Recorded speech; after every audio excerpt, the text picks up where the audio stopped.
ଜଗନ୍ନାଥ। ନାଇଁ ଏ ବିଷୟରେ ଆମର ମୁଁ ଯାହା ଗଣମାଧ୍ୟମରୁ ଜାଣୁଛି ଯେ କି ହଉଛି ସୂର୍ଯ୍ୟ ମନ୍ଦିରର ପ୍ରଯୋଜକ ସେ ହଉଛି ମାନ୍ୟବର କୋର୍ଟରେ ଆଶ୍ରୟ ନେଇଛନ୍ତି ଯେହେତୁ ତାଙ୍କ ପାଖରେ ପୂର୍ବରୁ ଏଗ୍ରିମେଣ୍ଟ କଣ ଥିଲା ବୋଲି ସେ ଦର୍ଶେଇଛନ୍ତି ଯାହା ମୁଁ ଗଣମାଧ୍ୟମରେ ଯାହା ଶୁଣୁଛୁ ଘୁରି ବୁଲୁଛି ମାନ୍ୟବର କୋର୍ଟ ମଧ୍ୟ ପିୟୁଷ ଉପରେ ଗୋଟେ ନୋଟିସ ଜାରି କରିଛନ୍ତି ଏବଂ କଣ 12 ତାରିଖ ଭିତରେ ଯାହା ଯାହା ଏଭିଡେନ୍ସ ତା ସପକ୍ଷରେ ରହିଛି ସେଗୁଡା ସବୁ ସବମିଟ କରିବା ପାଇଁ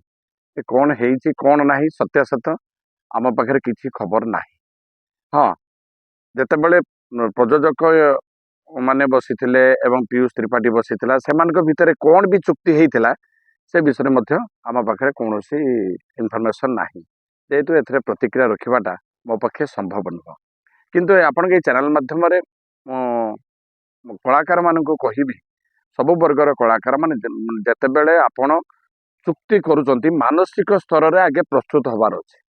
ଯେ ମୁଁ ହଁ ଏଇ ଜାଗାରେ ରହିବି ତ ଚୁକ୍ତି କରିବା ପୂର୍ବରୁ ଉଭୟଙ୍କର ଯୋଉ କଥା ରହିଛି ସେ କଥାଟା ସେଇଠି ଉଲ୍ଲେଖ କରିବାର ଅଛି ସେ ଏଗ୍ରିମେଣ୍ଟ ପେପରରେ ଏବଂ ଉଭୟ ପକ୍ଷଙ୍କର ଦସ୍ତଖତ ରହିବା ଦରକାର ପୁଣି 2 ଜଣ ୱିଟନେସ୍ ରହିବା ଦରକାର। ଯଦି ଏମିତି ବି ଶୁଣାଯାଏ ଦେଖିବାକୁ ମଧ୍ୟ ମିଳିଛି ଅତୀତରେ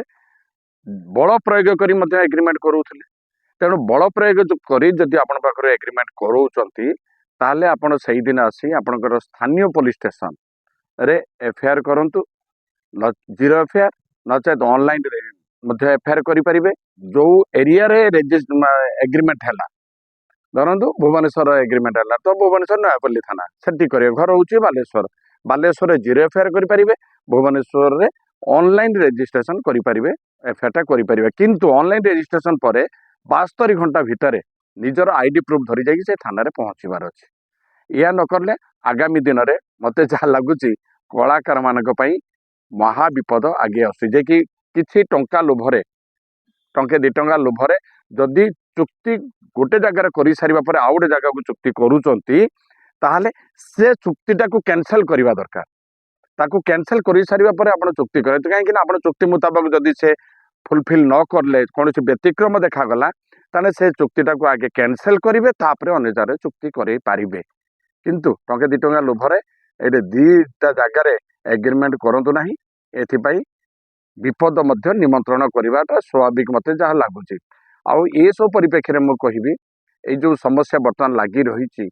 ଏଠାରୁ ଯଦି ଅହଂ ଭାବରୁ ଆମେ ଦୂରେଇ ଯିବା ଆଉ ନିଜେ ବସିକି ବୁଝାମଣା କରିନବା ତାହେଲେ ହୁଏତ ଏ ସମସ୍ୟାର ସମାଧାନର ବାଟ ମିଳିଯିବ ବୋଲି ମୁଁ ଆଶା କରିବି। ଆଉ ଏ ବିଷୟରେ ମୁଁ କିଛି ପ୍ରତିକ୍ରିୟା ରଖିପାରିବିନି ପିୟୁଷ ଭର୍ସେସ